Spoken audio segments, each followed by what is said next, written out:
Alors, nous vous écoutons. Pour ceux qui aimeraient bel et bien intervenir, vous pouvez déjà commencer. Voilà, donc le terme du jour est là. Le rêve de Soro Guillaume est-il devenu le cauchemar? Le FPI de Laurent Gbagbo est-il devenu le PDCI d'Henri Konan Bédié? Alors, c'est la question du jour et c'est le débat du jour. Pour ceux qui aimeraient bel et bien intervenir, pour donner leur point de vue, alors, ou si vous voulez que je développe un peu pour comprendre un peu le fond de ce que je veux dire par là, nous allons un peu développer afin de vous laisser intervenir. Je commence par le FPI de Laurent Gbagbo. Pourquoi je dis le FPI de Laurent Gbagbo est devenu le PDCI d'Henri Konan Bédié? Parce que lorsqu'on voit le fond de la chose, le fond de la situation, on constate bel et bien que le FPI aujourd'hui n'a pas son propre candidat en fait. Le FPI d'aujourd'hui n'a pas son vrai candidat. Pour les membres du FPI, leur candidat serait Laurent Gbagbo. Or pourtant Laurent Gbagbo, ils sont bel et bien conscients, ou bien je ne sais pas si c'est l'ignorance de leur part, ils savent bel et bien que Laurent Gbagbo ne sera pas candidat aux élections présidentielles. Sa candidature ne pourra pas être acceptée parce que accepter la candidature de Laurent Gbagbo, c'est de promouvoir l'injustice en Côte d'Ivoire. Or pourtant, avec Alassane Ouattara, l'injustice n'a plus sa place en Côte d'Ivoire. Est-ce que vous comprenez? Ça veut dire accepter la candidature de Laurent Gbagbo, c'est d'accepter que des gens qui ont commis des crimes contre l'humanité, des gens qui ont échoué dans leur passé, des gens qui ont des fardeaux juridiques sur leur dos, puissent être candidats sans que la justice ivoirienne ne puisse brancher. Alors, en Côte d'Ivoire, ce n'est pas un pays de désordre, ce n'est pas un pays injuste. Nous sommes dans un état de droit. Alors, la constitution ivoirienne ne peut même pas, d'un petit iota, accepter que la candidature de Laurent Gbagbo puisse être validée sur le territoire ivoirien. De même pour la candidature de Charles Blé Goûté. D'ailleurs, lui-même étant conscient, il sait bel et bien qu'il ne sera pas candidat. Il veut nommer quelqu'un qui sera candidat de son petit mouvement. Je n'appelle pas ça un parti politique. C'est un petit mouvement politique, le COJEP. Et il sait qu'il va tomber dès le premier tour. Donc lui, ce n'est pas un souci. Donc le FPI, pourquoi le FPI fait ce désordre? Pourquoi le FPI crie? Allez-y vous faire enrôler, allez-y vous faire enrôler. Mais il s'en va se faire enrôler au nom du PDCI. Parce qu'aujourd'hui, le FPI n'existe plus. Il n'y a plus d'FPI. Il n'y a que le PDCI. Dont le roi est Bédié. Donc, les militants du FPI qui sont là, qui tiennent des propos incendiaires, des propos déplacés, des propos chaotiques, sortant de leur bouche, ce sont des gens qui militent aujourd'hui au nom du roi Bédié. Sinon, ils ne sont plus là pour leur génie Gbagbo. Puisque eux-mêmes, ils sont conscients que leur génie Gbagbo ne sera pas candidat. Et que c'est le roi Bédié qui sera candidat. Et donc, tout ça, ils mènent cette campagne pour soutenir Bédié. Donc, aujourd'hui, à proprement dire, le FPI n'existe plus. Ça existe de nom, mais en réalité, il n'y a plus de FPI. Le FPI s'est fondu au sein du PDCI. Donc, c'est le PDCI maintenant qui est visible. Et le PDCI cache le FPI. Le FPI n'existe plus.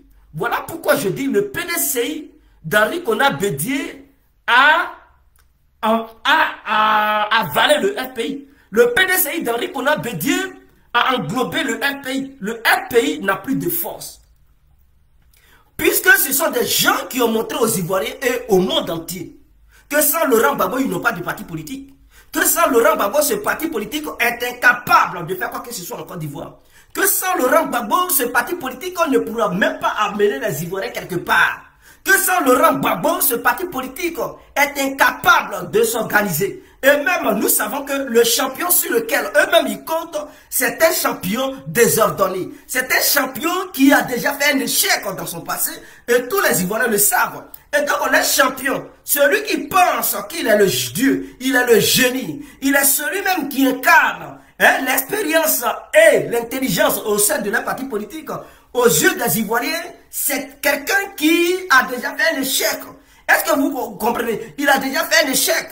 C'est quelqu'un qui ne peut rien apporter à la Côte d'Ivoire. C'est quelqu'un sur qui la Côte d'Ivoire ne peut pas compter pour son émergence, pour son développement, sa stabilité et son évolution.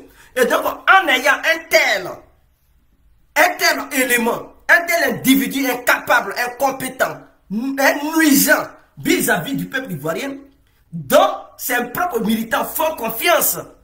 Mais écoutez, c'est que le parti politique est mort. Parce que le FPI pense que sans Laurent Gbagbo, non, il n'y a plus autre cadre au sein du FPI. Mais un tel parti politique qui fonctionne de la sorte, mais c'est à déplorer. C'est à déplorer et c'est déplorable. Mais les gens, ils parlent de Bédié. Quand quoi Bédié est vieux, il est candidat et il y a aussi des personnes au sein du FPI qui ont le culot de critiquer Bédié. Écoutez, mais tel est Bédié, tel est Gbagbo. N'est-ce pas la même vieillesse que Laurent Gbagbo? Est-ce que ce monsieur, ce Gbagbo-là, il est prêt à laisser le devant du FPI? Est-ce qu'il est prêt à céder sa place à la nouvelle génération du FPI? Non, il ne le fait pas. Il s'est accroché, on dirait, une pieuvre qui a déployé ses tentacules, qui ne veut même pas lâcher l'affaire. Et un tel individu, vous allez nous faire croire qu'il est démocrate. Mais la démocratie aussi, c'est ça. C'est de faire preuve de maturité. C'est de faire preuve de sagesse.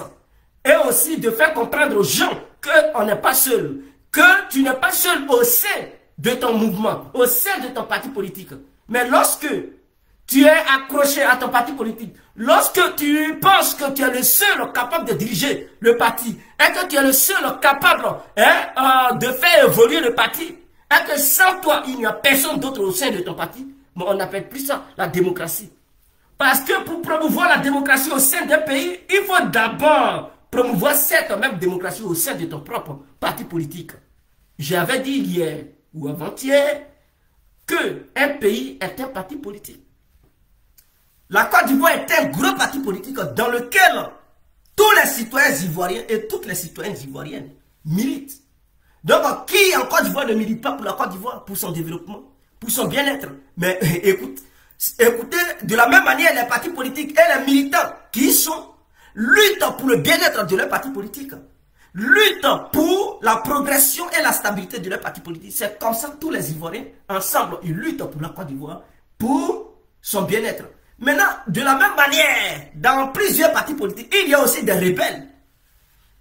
Donc, en Côte d'Ivoire, on a des rebelles, des petits rebelles qui se rebellent, comme le FPI, comme le GPS, comme les Bédié, le PDCI. Ce sont des petits rebelles qui veulent nuire les intérêts de la Côte d'Ivoire. Mais au sein de leur propre parti politique, ils ont aussi leurs propres rebelles qui veulent nuire leur parti politique, qui sont les suivants. Laurent Gbagbo, rebelle du FPI, Afim Guessa.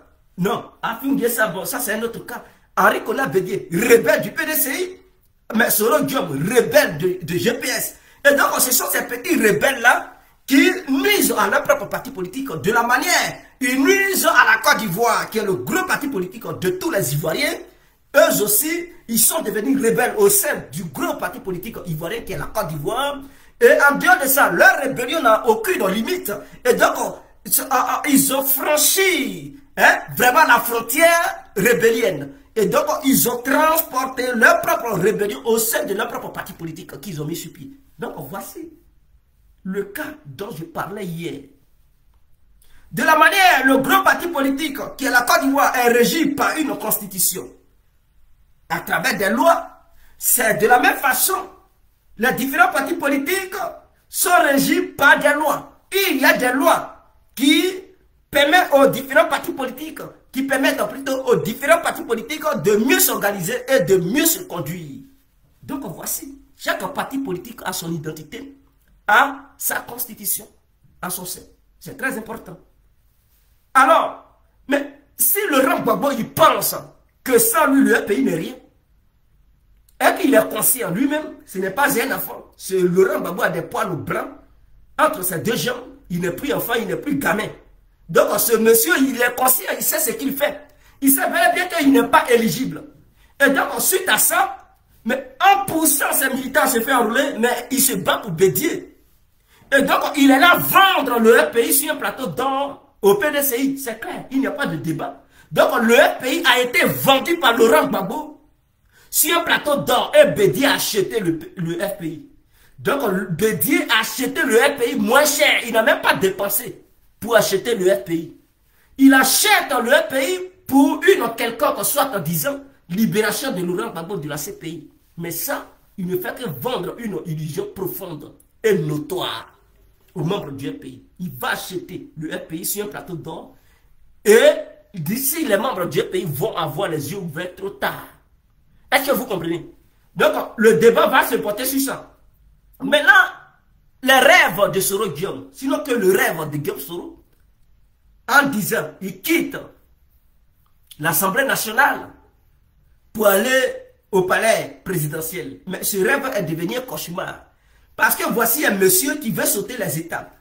Comme il a commencé en Côte d'Ivoire, ce monsieur qui vorait à l'école, je tiens à vous rappeler que Soro Guillaume était nulard à l'école. À son temps, lorsque on donnait des épreuves à l'examen, dans les classes par exemple, on dit bon, une interrogation ou un devoir. Soro Guillaume, quand il voyait les choses difficilement, à ses yeux, il prenait des sifflets pour siffler. Pour dire il n'y a pas d'examen, il n'y a pas de cours, l'heure est grave, l'heure est grave. Et il boycottait l'école ivoirienne. Parce que lui, il ne comprenait pas le devoir, il pensait que tous les élèves ne comprenaient pas eux aussi le devoir. Mais c'est parce qu'il était nul, il ne comprenait rien, et ses oreilles étaient difficiles. C'était nulard. Et donc, il perturbait l'école ivoirienne. Il était devenu un élément de péripétie au sein de l'éducation ivoirienne.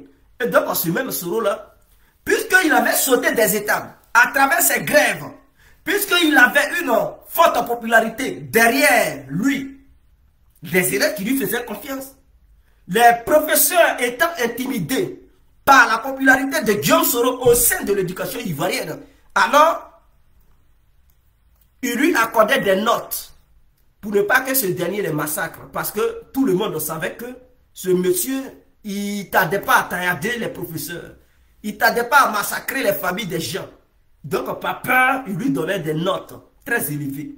Et c'est ce qui avait permis à Soro Guillaume d'avoir le petit bac, d'avoir des petits diplômes au sein de notre nation. Donc il avait brûlé les étapes au sein de l'école ivoirienne. Il a voulu se mettre en politique, il a encore brûlé les étapes en prenant des armes pour commettre des crimes les plus nuisibles, les crimes les plus regrettables dans l'histoire de l'humanité. Et il a endeuillé toute une nation, au moins 23 millions, sinon 24 à 25 millions d'habitants. Il a nui ce peuple sans même réfléchir, sans penser un instant. Et il a dévalisé tous les biens de notre nation. Aujourd'hui, il est devenu milliardaire. Ce monsieur, encore, il voulait brûler les étapes. Il pensait qu'il était le plus intellectuel. Or, il est le plus barbare. Si dans son CV, il met le plus barbare de la Côte d'Ivoire, on peut lui donner ce diplôme.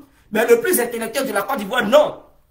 Il est le plus nul de la Côte d'Ivoire, politiquement parlant et éducativement parlant. Il est le plus nul de notre nation. Alors ce monsieur a voulu sauter les étapes au lieu de prendre son temps et aller se faire éduquer. Une fois que son éducation aura au moins un aspect positif aux yeux des Ivoiriens, on pourra dire, ah, Soro, ok, on comprend, mais maintenant que tu es un peu éduqué, maintenant que tu as étudié un peu, bon, on va te confier notre nation. Mais il n'a pas fait cela. Il a préféré faire un saut en hauteur ou bien un saut en longueur pour saisir le fauteuil présidentiel et devenir président de la République de Côte d'Ivoire. Un bandit notoire qui a voulu gouverner la nation ivoirienne. En son sein, il y a bel et bien des vrais intellectuels, des vrais intelligents et des vrais consciencieux. Alors, ce monsieur, comme il voulait traverser les étapes, il voulait sauter ça, il préparait encore un bain de sang. Il préparait encore un crime. Il préparait encore une autre déstabilisation. Il préparait encore un autre désordre. Heureusement que le gouvernement ivoirien était vigilant, a appréhendé cela et a décidé de mettre Soro Guillaume hors d'état de nuit avec tous ses complices. Aujourd'hui, Soro Guillaume vit dans un cauchemar profond. Il ne sait plus quoi faire. Il tourne en rond. Est-ce que le rêve de Soro Guillaume est devenu un cauchemar? Question. Alors, j'attends vos différents appels. Le numéro est bel et bien là. Pour ceux qui aimeraient bel et bien intervenir, vous pouvez dès à présent appeler. Le numéro est sur le titre de la vidéo. Vous pouvez appeler pour donner vos différents points de vue. Nous vous écoutons. Donc, l'antenne est ouverte pour ceux qui aimeraient intervenir. L'antenne est ouverte. Je pense que le numéro est là. Je remets encore le numéro en commentaire. 0 32 46 52 54 128. Voilà, donc le numéro est en commentaire. Info Afrique a mis le numéro en commentaire. Vous pouvez voir le numéro. Voilà, donc voilà, nous sommes là, on vous écoute. Nous sommes à l'écoute. Pour ceux qui aimeraient bel et bien intervenir, vous pouvez appeler pour donner vos différents points de vue. Alors, ne restez pas là muet et insulté. Nous ne voulons pas d'injures. On veut des personnes capables d'appeler, raisonner intellectuellement, raisonner passivement et raisonner à haute intelligibilité. C'est très important. Ne restez pas là pour insulter. Appelez plutôt pour donner vos différents points de vue. C'est très important pour l'évolution des mentalités ivoiriennes et ivoiriennes. C'est important. Alors, moi, je pense que l'équipe qui est là, parce que nous avons eu une bataille en Côte d'Ivoire. Et cette bataille oppose les progressistes et les régressistes. Quels sont ceux qui sont les progressistes? Mais les progressistes, ce sont ces équipes. Les progressistes, oui, ce sont ces équipes qui se dirigent en ce moment. Ces équipes qui dirigent en ce moment le pays. C'est-à-dire, ces équipes, c'est constitué de plusieurs équipes, le gouvernement ivoirien. Il y a plusieurs ministères et tout. Et l'ensemble de toutes ces équipes forment une grande équipe. Et cette grande équipe est l'équipe d'Alassane Ouattara. Allô? Allô? Oui, bonsoir.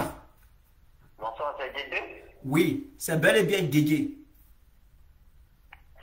Oh, monsieur Didier, comment vous allez? Oh, nous allons bien, par la grâce de Dieu, chez vous. Oui, ça va. Alors, nous vous écoutons, frère. Oui, ben, j'appelle pour intervenir. On vous écoute. D'accord. Vraiment, ce que tu fais là, vraiment, c'est bien. Il faut continuer ce temps. Ok, mais attention. Allô? Oui, allô. On vous écoute. Voilà, donc je disais que Soro, il ne faudrait pas qu'il se fatigue. Oui. Voilà, il ne faudrait pas qu'il se fatigue parce qu'il ne va jamais être président jusqu'à ce que le monde va venir. Ah bon? Voilà. Et sur quoi vous vous basez? Pourquoi dites-vous cela? Pardon? Pourquoi dites-vous cela? Sur quoi vous vous basez pour dire qu'il ne pourra jamais être président jusqu'à ce que...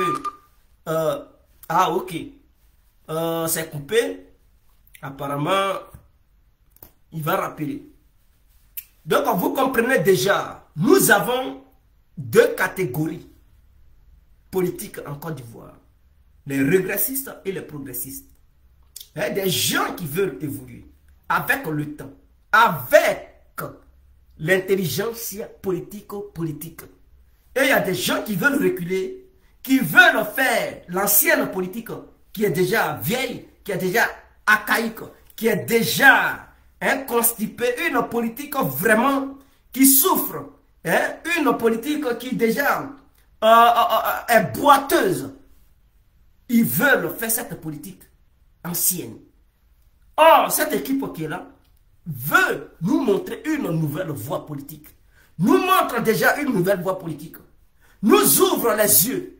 Les Ivoiriens ont le choix entre le passé politique et le présent politique. Le présent politique, c'est la politique émergente.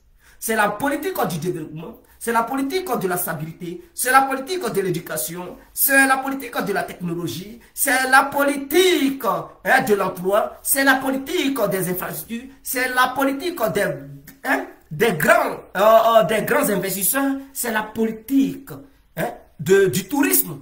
Maintenant, ceux qui veulent voter pour ceux qui veulent faire la politique du désordre, du chaos, de la guerre, de l'incompréhension, de la xénophobie, de la division, de la politique ethnique, la politique religieuse. Pour ceux qui veulent faire cette politique, eux, ils sont dans l'opposition. Et ceux qui veulent cette politique, ils vont aller soutenir les opposants. Mais ceux qui veulent, qui aspirent à un monde nouveau, ceux qui pensent que l'ancien monde était un monde injuste, était un monde inéquitable, était un monde vraiment où la cohabitation n'était pas ça. La cohésion sociale était déjà vraiment fissurée. Alors, ces gens-là ont le droit et doivent, ont le devoir et doivent voter le candidat issu du parti au pouvoir. Et son nom, c'est Gon Coulibaly. Laissez Gon Coulibaly et allez voter un certain Bédié. Tu veux la politique de 1990? La politique de 1990, après la mort d'Houphouët, c'est ce que tu veux? Es-tu prêt ou es-tu prête à vivre la vie de 1990 après la mort d'Houphouët? Houphouët est mort en 93, s'il vous plaît. Mais les années qui ont suivi après 93, avez-vous vu? Où étiez-vous encore majeur? Avez-vous vécu cette vie? Peut-être vous étiez encore des bébés, mais nous avions vécu cette vie. Et on sait ce que c'est que cette vie archaïque, cette vie qui a fait vraiment souffrir les Ivoiriens, cette vie qui a fait vraiment regretter le peuple ivoirien. Nous n'en voulons plus. Cette vie est regrettable. Et Bédié veut ramener cette vie des années 93, des années 99 en Côte d'Ivoire. Êtes-vous d'accord? Mais ce monsieur, lorsqu'il était jeune, il a passé tout son temps à piller l'économie de la Côte d'Ivoire. Ce monsieur représentait la Côte d'Ivoire au sein de l'ONU. Tout l'argent qu'on lui donnait, il détournait ça. À l'âge de 27 ans, Bédié buvait toujours, il buvait pour la première fois dans un gros verre avec la plus grosse bouteille de champagne. Il pétait ça, il fêtait ses milliards. Il avait déjà 7 milliards dans son compte bancaire. Pour être agent de l'ONU, tu es déjà milliardaire. Ah bon? On paye les agents de l'ONU, on les paye combien par mois? Il n'a même pas fait 3 ans là-bas. Et puis il a eu milliards. Ah, mes frères, il était payé à combien chaque fin du mois pour pouvoir avoir au moins 7 milliards en tant qu'un représentant de l'ONU, de la Côte d'Ivoire au sein de l'ONU. Il travaillait quoi? On lui donnait combien? Même les gens de là-bas, on ne leur donne même pas 10 000 € par mois. Et Bédié, à son temps, il touchait déjà, il avait déjà 7 milliards à 27 ans. Houphouët le prend, il dit Bédié, tu as humilié la Côte d'Ivoire, la nation ivoirienne, tu n'es pas bien à l'ONU là-bas. C'est un échec. Il dit Bédié, viens, ministre de l'économie. Waouh! C'est là encore Bédié va faire encore saigner notre pays. Il pille tout l'argent. Je vous parle des années 80. Il a torturé l'économie ivoirienne. Il a mis la Côte d'Ivoire en faillite. Il a pillé les caisses de l'État ivoirien. La Côte d'Ivoire agonisait. Alassane était obligé de faire appel à Alassane Ouattara. Non, je dis Alassane. Houphouët était obligé à faire appel à Alassane Ouattara pour venir sauver la Côte d'Ivoire. Mais la Côte d'Ivoire était surendettée. Pillée. L'argent était détourné. À cause de qui? Mais à cause d'Henri Konan Bédié. Parce qu'il était ministre de l'économie dans les années 80. Il a tout volé. Bédié est un grand voleur. Alassane, ce même Alassane, il était obligé de quitter là où il était pour venir stabiliser la Côte d'Ivoire, économiquement parlant. Mais ce Bédié ne s'est pas arrêté là. Quand Alassane est venu, Bédié encore a trouvé des voies et moyens pour dire non, Alassane est un étranger. Parce qu'Alassane était déjà gênant. Avec Alassane Ouattara, Bédié ne pouvait plus piller. Parce qu'avec Houphouët, il faisait n'importe quoi. Et Houphouët ne pouvait pas faire quoi que ce soit parce qu'il avait adopté. Houphouët le prenait comme son enfant. Donc il était le bébé gâté d'Houphouët Boigny. Il pillait, il faisait n'importe quoi. Houphouët ne pouvait pas l'arrêter pour le mettre en prison. Parce que il connaissait, il savait que Houphouët avait pitié de lui. Il profitait de la gentillesse d'Houphouët Boigny. Il profitait de l'humanisme d'Houphouët Boigny pour mettre la Côte d'Ivoire au genou. Quand Alassane est venu, il savait qu'avec Alassane, il n'allait même pas faire les mêmes bêtises qu'il faisait sous le règne d'Houphouët seul. Il a dit non, Alassane est étranger. Et c'est à partir de là, il a commencé à inculquer cette histoire d'Alassane est étranger dans les têtes des Ivoiriens. Quand Oufou est mort, c'est là maintenant il a déployé ses ailes. Et il a lancé une campagne globale, une campagne de propagande envers la personne d'Alassane en disant que Alassane Ouattara est un étranger, il a une nationalité douteuse et il a créé cette histoire d'ivoirité. Il a inculqué l'ivoirité dans les têtes du peuple ivoirien jusqu'à ce que Guy Robert mette ça dans les lois ivoiriennes en 2000. Est-ce que vous comprenez? Jusqu'à ce que Guy Robert fasse une loi spéciale pour cette histoire d'ivoirité. Bédié n'a pas fait de loi, mais c'est lui qui a fait la propagande contre Alassane Ouattara pour dire qu'il a une nationalité douteuse. Et il a lancé un mandat d'arrêt contre Alassane Ouattara. Alassane était obligé de fuir et de repartir aux États-Unis. C'est ce même Bédié là. Mais lorsqu'il était président de la République, ne parlons même pas d'Alassane. Le débat, ce n'est pas Alassane aujourd'hui. Lorsqu'il était président de la République de Côte d'Ivoire, qu'a-t-il fait pour les Ivoiriens? Mais non, ce monsieur, il faisait la promotion des ethnies. Et même les baoulés qui étaient avec lui, il ne les aimait pas eux tous. Il adorait uniquement que les baoulés de Daoukro. Les baoulés de Boaké, ils s'en foutaient. Les baoulés de Yamoussoukro, ils s'en foutaient. De Sakassou, ils s'en foutaient. Ils donnaient l'avantage aux baoulés de Daoukro. Mais les baoulés de Daoukro n'ont pas dénoncé cela. Ils l'ont même encouragé dans ses propres bêtises. Et Bédié dénigrait les autres ethnies de la Côte d'Ivoire. Il avait oublié qu'il dirigeait une nation qui a au moins 62 à 63 ethnies en son sein. Bédié avait tout oublié. Et il faisait les éloges des baoulés de Daoukro. Ce monsieur est un danger pour la paix en Côte d'Ivoire. Aujourd'hui, cette petite paix que nous avons, cette petite stabilité que nous avons acquis, cette petite vraiment émergence dans laquelle nous avons, on doit les conserver.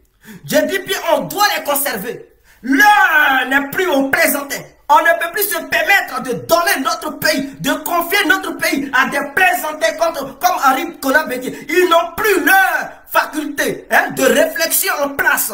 Pour réfléchir, il a tout un problème. Pour marcher, il a tout un problème. Ce monsieur peut défendre quel intérêt ivoirien en dehors des frontières ivoiriennes. Ce monsieur, lorsqu'il est assis, il dort. Est-ce que ce monsieur peut défendre les dossiers de la Côte d'Ivoire hors des territoires ivoiriens?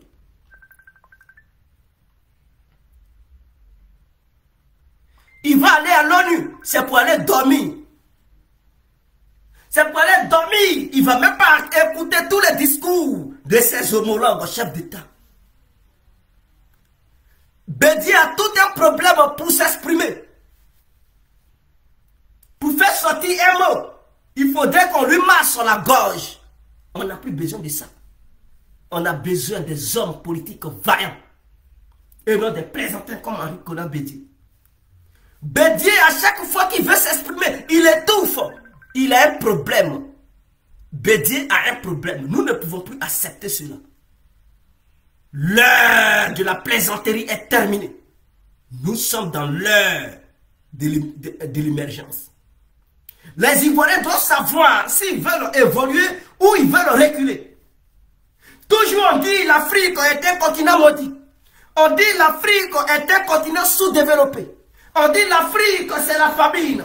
On dit l'Afrique c'est la guerre. On dit l'Afrique, vraiment, ce sont les mauvaises choses qui sont en Afrique. Aujourd'hui, la Côte d'Ivoire veut montrer l'exemple à l'humanité tout entière. La Côte d'Ivoire veut montrer ce que c'est que le développement.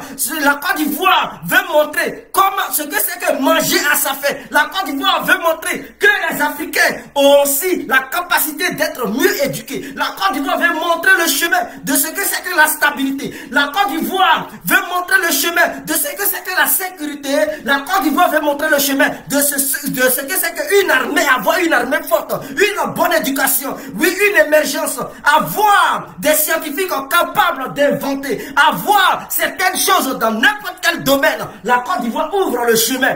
Pendant que nous sommes sur ce chemin, qui est en train d'être nettoyé, ce chemin qui est en train d'être bitumé, cette autoroute de l'émergence future, cette autoroute, oui, cette autoroute de la nouvelle technologie, il y a des Ivoiriens qui méritent pour nous ramener en arrière. Il y a des Ivoiriens qui battent campagne pour encore laisser des arbres pousser sur cette voie de l'émergence. Pour que les gens disent encore demain, l'Afrique ne pourra jamais connaître le développement. Pour que les gens disent encore demain que les Africains sont des singes. Nous voulons montrer à l'humanité tout entière que nous ne sommes pas des chimpanzés, nous ne sommes pas des singes, nous ne sommes pas des animaux, mais nous sommes des humains.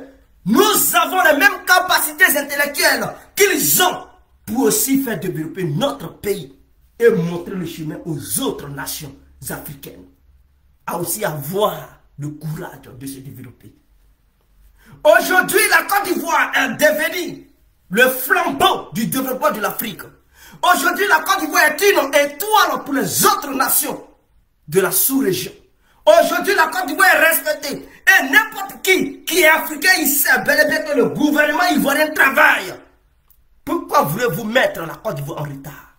Pourquoi voulez-vous ramener cette Côte d'Ivoire qui est devenue un miroir? Cette Côte d'Ivoire qui est une lumière aujourd'hui. Cette Côte d'Ivoire qui fait trembler les gens. Cette Côte d'Ivoire qui nous montre ce que c'est qu'un exemple du développement africain. Pourquoi voulez-vous ramener cette Côte d'Ivoire dans les années anciennes, dans les années archaïques? Cette Côte d'Ivoire qui agonisait, cette Côte d'Ivoire qui avait besoin d'un leader capable de la remettre sur pied, cette Côte d'Ivoire qui avait besoin d'une petite canne pour se relever un bon midi. Et il n'y avait pas ce leader. Il n'y a que Alassane Ouattara, que Dieu a envoyé aux Ivoiriens. Et c'est Alassane Ouattara a formé des gens. C'est Alassane Ouattara a relevé la Côte d'Ivoire, économiquement parlant, politiquement parlant, et développement parlant. Alassane Ouattara a mis la Côte d'Ivoire au summum du développement, au summum sécuritaire, au summum de l'éducation. Aujourd'hui, nous avons une Côte d'Ivoire heureuse, une Côte d'Ivoire magnifique, une Côte d'Ivoire qu'on peut regarder et être fier. Hier, on était digne de la Côte d'Ivoire. Aujourd'hui, nous en sommes aussi plus dignes que hier. Pourquoi voulez-vous ramener la Côte d'Ivoire en retard? Un homme comme Bédié, est-ce que vous votez par opportunisme ou par conviction? Sur quoi vous vous basez pour vouloir installer Henri-Konan Bédié? Connaissiez-vous le programme politique d'Henri-Konan Bédié? Si oui, c'est lequel? Sur quoi vous vous basez pour penser que Henri-Konan Bédié peut changer l'image de la Côte d'Ivoire, peut apporter, peut arranger vos entendements, peut apporter quelque chose de nouveau à la Côte d'Ivoire? Sur quoi vous vous basez? Avez-vous déjà, on dit l'histoire nous ramène dans le présent et l'histoire nous permet de vraiment bien se situer dans le présent. L'histoire, sans histoire, on n'est personne. Chaque être humain a une histoire. Chaque nation a une histoire. Chaque pensée a une histoire. L'histoire du passé, on appelle ça la philosophie. L'histoire du passé devient les sciences. Il y a des sciences philosophiques. On met ça dans des cahiers et on étudie ça. L'histoire aussi peut être des mathématiques. On met ça sur cahier et on étudie ça. Lorsque c'est bien étudié et ça nous arrange dans le temps et au futur. L'histoire de Bédié a été une histoire exemplaire? Non, je ne pense pas. Est-ce que l'histoire de Bédié, quelqu'un peut étudier ça pour dire il veut faire la politique? Quiconque étudie l'histoire politique d'Henri-Konan Bédié, c'est qu'il veut émerger dans l'échec politique. Quelqu'un qui veut émerger dans le développement et la victoire politique, on ne doit jamais se permettre d'étudier l'histoire politique d'Henri-Konan Bédié. L'histoire politique d'Alassane Ouattara, c'est ça les gens doivent étudier. Quelqu'un qui a été dénigré, quelqu'un qui a été vilipendé, quelqu'un qui a été combattu, quelqu'un qui s'est trouvé, lui seul, il s'est retrouvé, lui seul. Toute la nation ivoirienne était contre lui. Les sultans de Touno, le traité d'étrangers, Tout le monde voulait à sa mort, voulait sa tête. Ce monsieur a résisté. Ce monsieur a bataillé. Ce monsieur a lutté. Et il a montré que lorsque tu es acculé de tout bord, il ne faut jamais baisser la garde. Il ne faut jamais baisser la main. Il faut être toujours au devant de la lutte. Et croire à ce que tu penses. Crois en ta lutte. Crois, sois fier de toi. Et vas-y. Et un jour, cela payera. Alassane a réussi à le faire. Alassane a montré aux Ivoiriens. Et cela a été un exemple pour tout le peuple ivoirien. Et pour tous les Africains. C'est un homme comme ça. C'est sur lui on peut prendre des exemples pour dire ça ne va pas aujourd'hui, mais demain ça va aller. Un Bédié qui n'a jamais lutté. Un Bédié qui ne connaît pas ce que c'est qu'une lutte. Un opportuniste notoire qui arrive qu'on a Bédié. Lui qui a grandi avec une cuillère en or entre les dents et sur la langue. C'est un monsieur comme ça. Quelqu'un qui a passé son temps à piller. D'autres diront que oui, Alassane a volé. D'autres diront qu'Alassane Ouattara a volé. Parce qu'ils n'aiment pas Alassane, il n'y a pas de souci. Mais s'il a volé, lui, il a construit. Si vous pensez qu'Alassane a volé là, mais il est le seul, depuis la mort de Fouet, à construire la Côte d'Ivoire. Lui au moins, son vol, il n'a pas pris ça. Il n'a pas fait ça pour nuire les citoyens ivoiriens. Il a fait ça pour développer la Côte d'Ivoire. C'est ça la différence entre lui. D'autres diront qu'il prend beaucoup de crédit. Crédit qu'il prend là. Il ne prend pas ça pour sa femme et lui. Plus sur ses enfants. Il prend crédit pour développer la Côte d'Ivoire. Il prend le crédit pour rendre la Côte d'Ivoire belle. Il prend le crédit pour créer des routes. Il prend des crédits pour apporter des sociétés en Côte d'Ivoire. Il prend des crédits pour payer des avions et permettre à la Côte d'Ivoire de se doter un moyen de transport aérien. Avoir sa propre aviation. Il prend des crédits pour développer certains secteurs en Côte d'Ivoire, pour construire des universités, pour construire des écoles, pour essayer d'électrifier des villages, pour donner de l'eau potable aux villages qui en avaient besoin. C'est ça qui pousse Alassane Ouattara à prendre du crédit. Il ne prend pas crédit pour lui seul, il prend crédit pour tous les Ivoiriens et pour le bien-être de tous les Ivoiriens. Bédié qui avait pris du crédit à son temps, qu'a-t-il fait avec ses crédits? Où avec ce crédit? Il avait pris le crédit pour lui seul et non pour la nation ivoirienne. Il avait pris le crédit pour lui seul et non pour la nation ivoirienne. Pendant que les Ivoiriens payaient les factures pour rembourser ce crédit, le coffre-fort d'Henri Konan Bédié était rempli d'argent. L'argent bavait dans le compte d'Henri Konan Bédié. Des milliards pleuvaient là-bas. Et il s'en foutait du peuple ivoirien. Il endettait la Côte d'Ivoire entière pour sa propre personne. Il n'avait jamais construit de route. Aucune école, aucune université, aucun dispensaire, pour ne pas dire hôpital. Même une petite clinique, il ne l'a jamais fait. Pour dire même un petit restaurant, Bédié ne l'a jamais fait. Une petite société quelconque, il ne l'a jamais fait. Il était là-bas. Il prenait du crédit pour développer lui-même son propre champ de café. Parce qu'il adore bien le café. Il a déployé des milliers d'hectares pour aller travailler pour son propre champ. Pour qu'il devienne le premier producteur de café au monde. C'était ça sa vision. Un tel homme politique, un tel élément, un tel individu qui a eu dans le temps à gouverner la Côte d'Ivoire. Pensez-vous que ce monsieur, le temps dans lequel nous sommes, il peut encore diriger la Côte d'Ivoire? Où il était jeune, il avait ses facultés en place, il n'a pas pu séduire le peuple ivoirien. Il a plutôt maltraité la population ivoirienne. Il a vraiment fait souffrir le peuple ivoirien. Et un homme comme ça qui a échoué. Il n'a même pas pu gérer les petits militaires à son temps, qui n'étaient même pas encore bien armés. Il n'a pas pu les gérer. Aujourd'hui, où le climat politique est miné, où certains militaires sont devenus des traîtres, ils sont prêts à faire des coups d'État. Ils sont prêts à découdre avec les homologues militaires. Ils sont prêts à couler le sang du peuple ivoirien. C'est là où vous allez confier le pays à certains Bédié qui est incapable, qui n'est même pas vigilant, qui est dans un désordre total, qui va laisser les militaires faire n'importe quoi, tuer encore les Ivoiriens, massacrer le peuple ivoirien. Pensez-vous que Bédié peut contrôler ces militaires de la Côte d'Ivoire?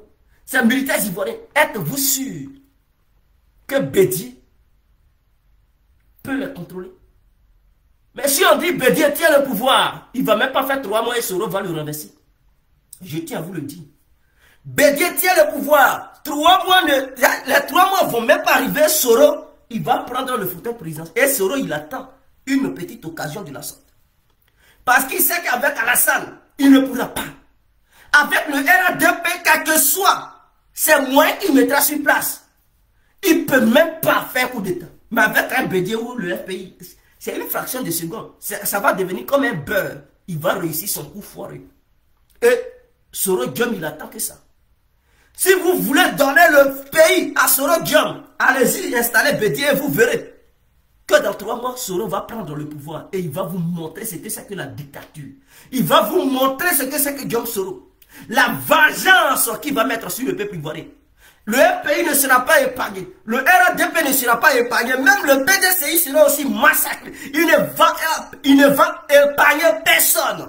Il va brigander le pays avec ces petites traites députés qui sont fermés aujourd'hui. Parce que ce sont tous des petites traites. Ce sont tous, oui, des petits terroristes, des mercenaires de Diom Soro qui étaient logés au sein de l'Assemblée nationale pour pouvoir mêler des coups foireux, pour pouvoir déstabiliser notre pays. Ils vont brigader la Côte d'Ivoire et ils vont exercer la dictature sur la Côte d'Ivoire. Ils vont livrer la Côte d'Ivoire à l'Occident. Ils vont tout vendre pour qu'ils puissent régner, quel que soit le crime qu'ils vont commettre. Personne ne dénoncera ça parce que s'il doit avoir une dénonciation, ils vont dire tu veux quoi? Tu veux combien? Ils vont dire oh, on veut acheter truc, on veut acheter Sakassou. Il va dire tenez, Sakassou n'appartient plus à la Côte d'Ivoire, ça appartient à la France. Ah, vous voulez quoi? Ah, on veut acheter Bassam. Ah, il va dire tenez, Bassam n'est plus une ville ivoirienne, c'est une ville anglaise. Et il va décapiter la Côte d'Ivoire en morceaux et en portions pour la vendre totalement. Et c'est là que vous allez regretter. Alassane Ouattara, faites très attention. Lui que vous voulez voter, est-ce qu'il va vous garantir la sécurité? Est-ce qu'il va vous garantir le développement? Prenez conscience. Faites attention à vos bêtises. Ne laissez pas la Côte d'Ivoire dans les mains des incapables, des incompétents. La Côte d'Ivoire est très précieuse. La Côte d'Ivoire est une nation à respecter et respectable. On ne doit même pas la confier à des individus incompétents. Si on se laisse, c'était l'incontournable bien complet. Je vous remercie tous. Je vous remercie tous. Vive la Côte d'Ivoire, vive le peuple ivoirien. On est ensemble. Ciao.